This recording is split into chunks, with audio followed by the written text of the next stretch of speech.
estamos con Paco Taibo II o Paco Taibo II, muchas cosas, director del Fondo de Cultura Económica, biógrafo del Che, en esta jornada además tan especial donde se cumple un nuevo aniversario de su asesinato, 8 de octubre, en Bolivia, fundador de Morena, ni más ni menos, que revalida la conducción política en México después de Andrés Manuel López Obrador, primera mujer presidenta Claudia Sheinbaum. Me dijeron que era importante decir que es fundador del Festival de Cine Policial de Gijón. Después le vamos a preguntar por qué, y tiene una historia, una trama muy interesante también en su vínculo con Coca-Cola. Pero vamos a ver qué entra en la charla, porque nos comprometimos con Paco que vamos a tratar de que él no se aburra de la conversación porque estuvo efectivamente dando charlas y participando en distintas conversaciones, siempre muy interesante. Paco, ¿cómo está? Muy bien. Gracias por estar acá. Después de hacer el anuncio, ¿me sirven agua? ¿Están ustedes fuera de, fuera de base? Como es para probarte. Los beisbolistas. Es para probarte. Después nos contás un poco de esa historia. Sí. A ver, ya vamos a hablar de muchas cosas.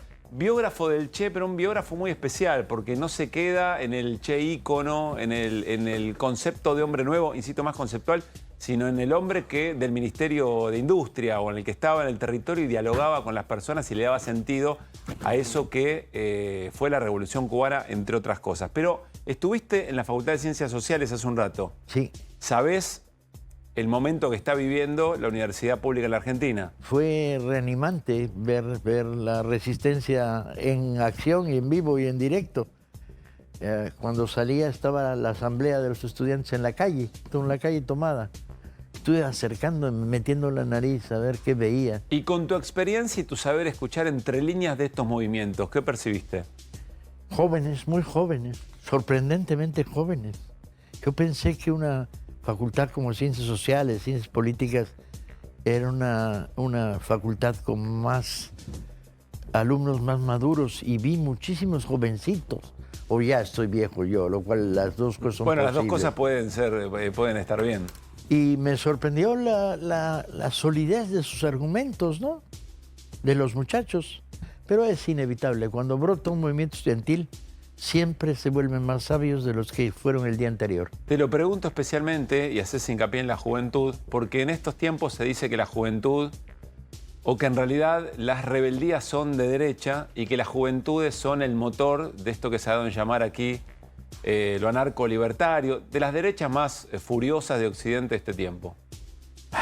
Había que empezar corrigiendo, no existe tal cosa como anarco-libertario o narco-libertario. Narco probablemente, pero anarco-libertario desde luego no. Lo que tienes es un capitalismo con componente de la Casa de las Brujas de Usher y de la Tierra de los Monstruos, una especie de distorsión. Pero recuerden cómo era Hitler cuando era jovencito y pintaba paredes. Hay esta componente diabólica, irracional, no libertaria. Perdón, no lo puedo dejar pasar. ¿no? ¿Te parece comparable? Sí. Sí, yo creo que ustedes están viendo un país con un régimen fascista. No tengo, quizá porque vengo de uno en pleno goce de libertades democráticas. ¿En qué rasgos lo advertís? ¿En qué rasgos lo advertí? Desde lejos.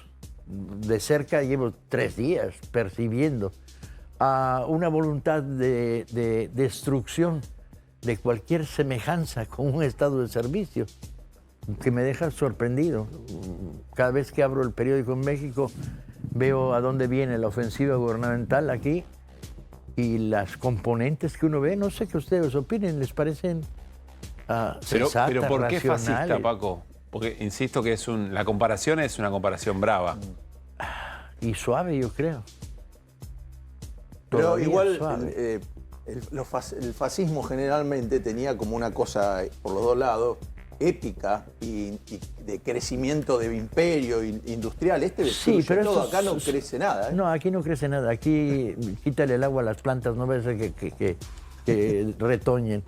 No, la componente de contenidos épicos es el estilo vocinglero que plantea todo es un desastre, todo hay que acabarlo, todo es gasto innecesario, todo es gasto innecesario. Pero está bien cuando lo dices en términos de la burocracia del día a día, de la que tropiezas cuando vas a sacar un certificado para preguntarte, y bueno, mi mamá es viuda, ¿cómo lo prueba? Pero cuando hablas de hospitales o de pago de salarios de profesores universitarios, ya está hablando de cosas serias, ¿no? Muy serias. Ahora vuelvo, Paco, perdón, Hernán, quiero, para concluir. Las juventudes en este vínculo, ¿cómo las estás viendo? Los que vi hoy, y he visto muy poquitos, había unos 1.500 estudiantes en la asamblea, quizá más porque no estaba bien iluminada la asamblea. Los vi sensatos, asumiendo su responsabilidad como adolescentes, y no parecía para nada una rebelión de derecha, ni mucho menos.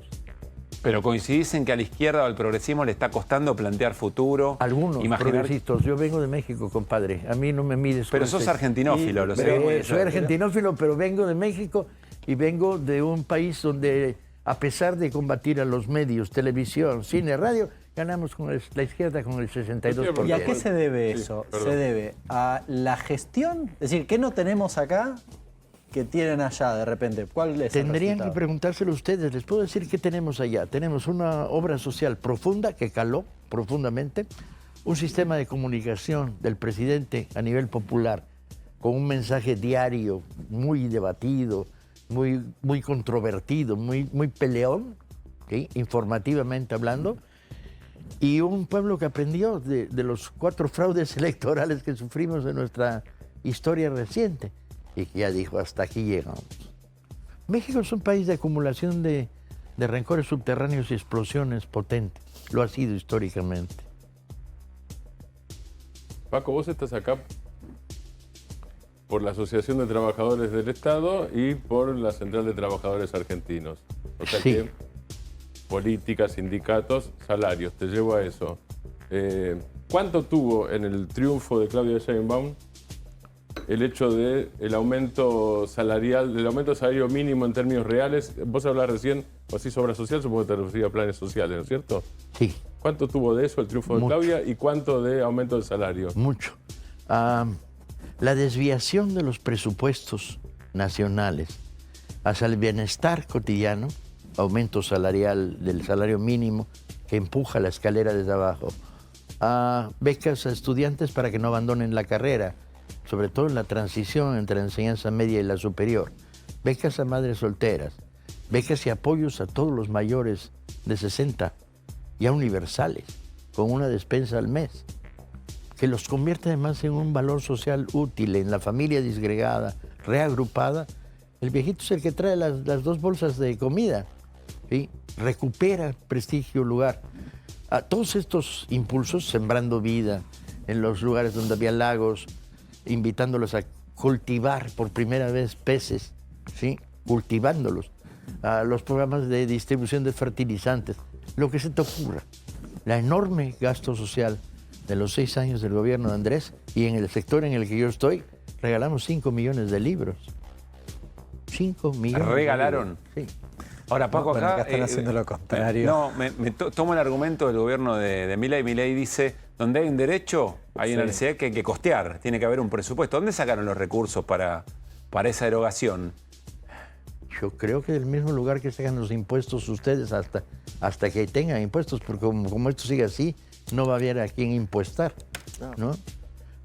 Regalamos, sí, regalamos. O sea, parte del proyecto nacional era regalar libros a la población que no tiene recursos para comprar. No fue la única operación. Bajamos el precio del libro del 60%, los libros editados en el Fondo de Cultura. Pero esto era una operación, había otras. Creamos redes de distribución con bibliotecas y librerías móviles que llegaban hasta el último pueblo y la última ranchería en México. Creamos una red de librerías, creamos clubes de lectura, pero además regalamos 5 millones de libros a población abierta y no repartiéndolos en una plaza, pensando a quién se los dabas y armando la red para que se retroalimentara. La pregunta era, ¿qué tanto? Yo diría que mucho. ¿Qué tanto influyó El gasto en que social se fuera con el definitivo. 70% de popularidad Andrés Manuel y en que ganara por el 60% Claudia Sheinbaum? Esa Sí, era la pregunta. y además Claro. tienes otro dato. Andrés empieza con el 62% de popularidad y se va con el 64%. Dígame en qué país no hay desgaste por el uso. No, pero bueno, eso en algunas etapas pasó tanto en Argentina como en Brasil con Lula. También pasó con el primer Perón y también pasó con Néstor. Néstor llegó con el 22 y se fue con una imagen del 60%. Imagínate. Después, 3 gobiernos, vino el desgaste. Los desgastes vienen como le pasó a Lula. Porque usted mismo debe estar asombrado, no con que haya ganado Lula de nuevo, sino que ganó solo por un punto ganó. La verdad que volver a sacar Bolsonaro 49,5 es asombroso. Hay unas derechas internacionales que se multiplican que antes no aparecían con esa fuerza, ¿no? Yo creo que está cobrando apellido ciertas formaciones políticas que eran muy conservadoras y ahora se expresan como filofascistas, por ejemplo en Italia o en Hungría, ¿no? O en España. Pero no creo que haya alterado la composición general de una sociedad como la española. Por ejemplo, el avance de los partidos ultraderechistas. Lo que pasa es que, bueno, se descubrieron, ¿no? Salieron del closet, decimos en México. Vos decís, Paco, que no es que la sociedad española se haya vuelto más de derecha. Sí. No es eso lo que está Se ha ocurriendo. mostrado más claramente de derecha, ¿no? Claro, tiene menos tapujo al decir las cosas. ¿Y la Argentina también? Yo tengo mis dudas, man. Yo pensé que había una epidemia de boludismo cuando vi el resultado de estas elecciones. Yo soy muy argentinófilo, me crié leyendo a Cortázar y a Viñas y a Walsh y soy muy argentinófilo de formación, adolescente. Y de repente dices, ¿y estos qué les pasó?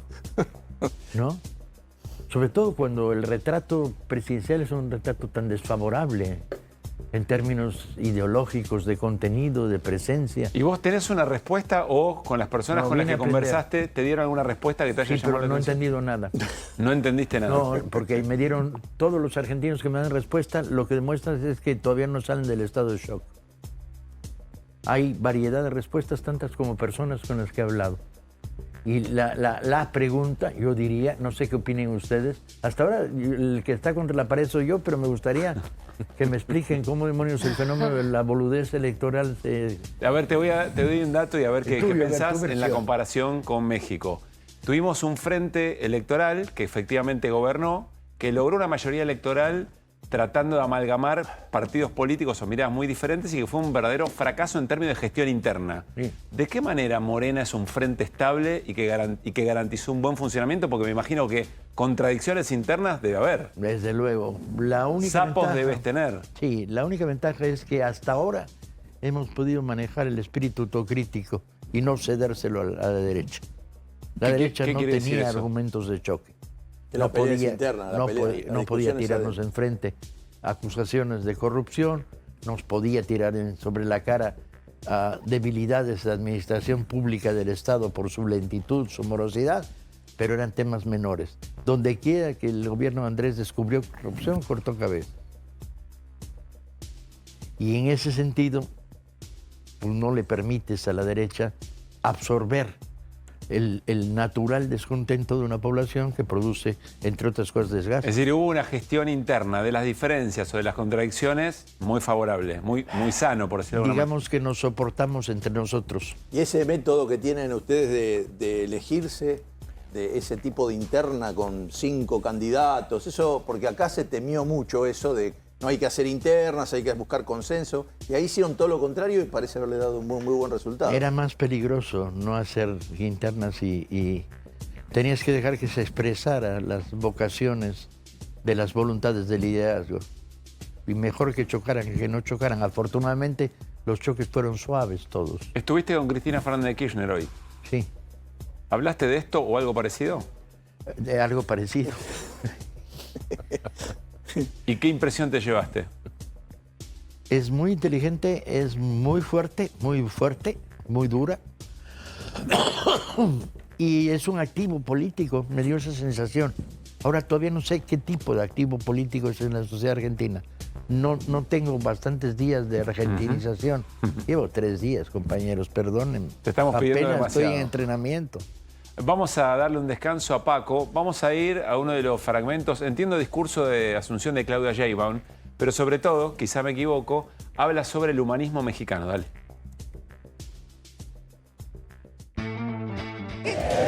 Sí, bueno, ¿qué se siente escuchar esto por televisión? Bueno, imagínate, domingo 8 de la noche comiendo con la familia y estamos sin dormir. Es una incertidumbre total, la angustia que generan todos es enorme. Bueno, esto se parece bastante más a las protestas en la Argentina que el humanismo mexicano. Y por suerte el cartel de Lenosa nos dijo que era un tape del momento anterior. Interesante, digo, porque para escuchar a la presidenta Sheinbaum en su retórica, en lo conceptual y tratar de traerlo al presente. Dale. Las siguientes preguntas. ¿Cómo es que 9.5 millones de mexicanos y mexicanas, de acuerdo con el Banco Mundial, salieron de la pobreza en tan solo 6 años? ¿Cómo es que sin subir impuestos se redujeron las desigualdades? ¿Cómo es que somos de los países de la Organización para la Cooperación y el Desarrollo Económico menos endeudados y con una moneda fuerte? ¿Cómo es que somos de los países con menos desempleo? ¿Cómo es que hay más bienestar y al mismo tiempo ganaron más los empresarios y los bancos? ¿Cómo es que estamos en récord de inversión extranjera directa y al mismo tiempo aumentaron los salarios? ¿Cómo es que aumentó el salario mínimo y no subió la inflación? La respuesta es: cambió el modelo de desarrollo del país. Del fracasado modelo neoliberal y el régimen de corrupción y privilegios a uno que surgió de la fecunda historia de México, del amor al pueblo y de la honestidad. Lo llamamos el humanismo mexicano. Interesante porque da la sensación, Paco pregunta, que todos ganan en este modelo alternativo al neoliberalismo que plantea Morena. Y parece ser que sí. ¿Qué quieres que te diga? Que pienso que antes tenías una intervención en un sector, por ejemplo el minero, en el cual había verdaderamente desprecio por la vida humana. Minas construidas en condiciones de inseguridad, un accidente cada 3 meses con muertos, o derrames de mercurio o de arsénico en el cielo abierto que contaminaban tierras comunales, etcétera, etcétera. Ganancias sí, las ganancias de las mineras canadienses o de las mineras de propiedad nacional eran desmesuradas. Bueno, ahora el problema fue disminuir y controlar. No han dejado de ganar dinero, pero salarios justos en la medida en los aumentos salariales y vigilancia de la destrucción medioambiental. De repente tenemos la sensación de que estamos exportando jauja y no hay tal. Hay cantidad de problemas por resolver y por resolver en términos de la gestión, no solo de la voluntad. Pero yo creo que el punto de avance es notable. A ver, da la sensación que los intereses encontrados, que suelen ser encontrados en otros modelos como el nuestro, encontraron puntos en común. Es decir, que... Pareciera que sí, pero si lees la prensa diaria mexicana, el nivel del choque es como choque de trenes. Bien. Paco... Yo recibo una vez por semana un insulto organizado por aquellos que piensan que regalar libros es pecado. Organizado. Primera plana de secciones culturales de periódicos, revistas conservadoras, a matar. Y lo vivo con singular alegría, porque cada vez que sale uno de sus artículos, aumentan las ventas de los libros del Fondo de Cultura. Paco, te quiero fenómeno reactivo. Te quiero pedir si nos esperas una breve tanda. Al regresar, me gustaría preguntarte, ¿qué significa la inversión en cultura? ¿Qué pasa con el narcotráfico? Y tu vínculo, ¿por qué se dice que sos el mejor catador de Coca-Cola en el mundo? Pero lo vamos a charlar un ratito si te quedás. ¿Puedo salir a fumar mientras tanto? Sí, creo que tenemos unos minutitos, puede ser. Vale. Pero damos un fragmento más del discurso de asunción de Claudia Sheinbaum allí en México, la revalidación de Morena al frente del Poder Ejecutivo. Y escuchen esta reflexión acerca de las falsedades.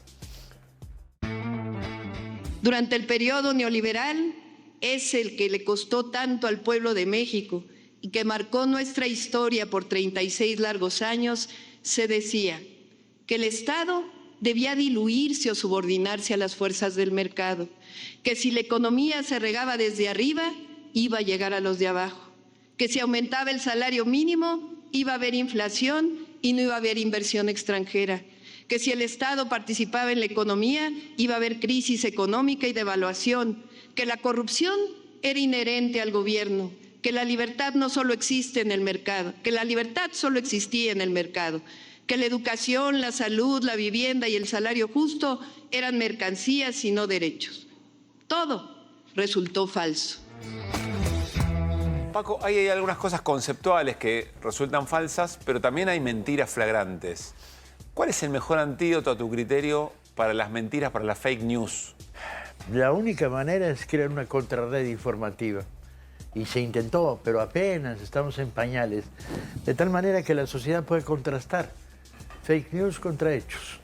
Ahora el gobierno de Andrés y ahora el de Claudia está popularizando un mecanismo que se llama detector de mentiras en los programas, que se vuelve muy divertido, porque te enteras de las barrabasadas más profundas construidas a partir de cero, ¿no? Y bueno, el problema es el límite de la calumnia y la información está muy chiquito en lo que hemos vivido en estos últimos años en México. Paco, ¿en qué momento está la pelea contra el narco? En un momento muy complicado porque se produjo un fenómeno no esperado, que es las dos bandas rivales más grandes del país, o dos de las tres bandas rivales, se están enfrentando en el estado de Sinaloa a tiro limpio y con blindados fabricados con chapa de acero y ametralladoras. Usted estaba viendo disparos de 30-06. Colega, ya no es que estás disparando un Mauser, estás disparando balas de este tamaño de perforación. Porque además el tráfico de armas desde Estados Unidos no lo paran los norteamericanos. Y entonces pues llevamos en 15 días un centenar de muertos. Básicamente de las bandas rivales, pero también ciudadanos que se cruzaron al fuego o soldados y policías. ¿Y cuál es la promesa, cuál es la política de Claudia Sheinbaum para este tema? Tenemos 5 días de gobierno, deja que la haga crecer. Básicamente la línea es replicar o proseguir el concepto de Andrés Manuel de ir hacia las causas. Desempleo juvenil, atácalo. ¿Sí? ¿De ir hacia las causas? Sí, que te permiten que el narco pueda reclutar 500 pistoleros en un mes. ¿Sí? Pero a esto es una de las causas, hay que enfrentarlos militarmente también. ¿Qué significa no invertir en cultura en un país? Significa condenarlo a la peor de las tristezas, a la tristeza del aburrimiento de la sociedad, de la diversión fácil y el espectáculo tonto, ¿no? Significa no proteger al ciudadano para que sus neuronas sigan reproduciéndose y no se queden ancladas en un nivel de diversión empobrecido, muy mercantil. Significa la obligación de un estado de servicio. Para nosotros es el ABC, ¿no? ¿Tiene destino un país que no invierte en cultura o que considera que en realidad la cultura promovida por el Estado es parte de una batalla cultural para tratar de adoctrinar a las personas? Es curioso que usemos el término adoctrinar cuando hablamos de cultura. Tan adoctrinante es una canción de salsa que dice "Cangrejito playero, yeah, yeah", 16 veces en una sola frase musical. Eso es adoctrinante, es un productor de reducción de uso de neuronas y adoctrinante, como puede ser una canción de un cantautor como Citarrosa. ¿Sí? Hay ideología en todos lados. El único problema es qué tipo va a favorecer el estado de distribución, circulación cultural. Pues yo tendría la idea de que en México estamos ante varios problemas variados. Uno de ellos, recoger lo más rico que se produce desde abajo en la sociedad, y por otro lado, latinoamericanizar más todavía la transmisión de información, libros o teatro, películas, continentalmente. Sí, Fer. No, yo no me quiero ir con la intriga. ¿Qué es lo de la Coca-Cola? Por favor, cuénteme lo de la Coca-Cola. Es muy sencillo. Soy el último de los escritores abstemios y monógamos. Creo que quedábamos 2 y uno se murió en el COVID. Entonces no consumo café. Y entonces toda la cantidad de azúcar que me meto al cuerpo para estar hablando con ustedes a estas horas de la noche, la adquiero de Pepsi-Cola, Coca-Cola, tu cola, Coca-Cola, la que encuentro. Toda con cafeína. No, pero cafeína y azúcar. ¿Por qué lo del alcohol? ¿Qué le pasó con el alcohol? ¿Un mexicano? Que no me gusta. ¿Eh? ¿No le gusta? No me gusta. ¿Nunca le gustó? No. ¿En toda su vida tomó un trago de vino ni de...? Sí, crecí en una familia asturiana. Entonces, hasta los 13 años todos bebían una copa de vino a la hora de la comida. Y yo decía, ¿yo por qué si a mí no me gusta? Y entonces decidí La cerveza tampoco, nada. Tampoco. ¿Sos un buen catador de la cola? ¿Vos sabés qué gusto tiene acá y qué diferencia tiene? ¿Sí? Sí. Soy capaz de ganar. En Hollywood gané dinero.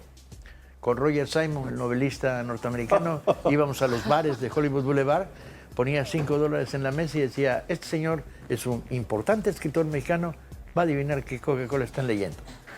Y por abajo de la barra, sirva. Y uno probaba y decía,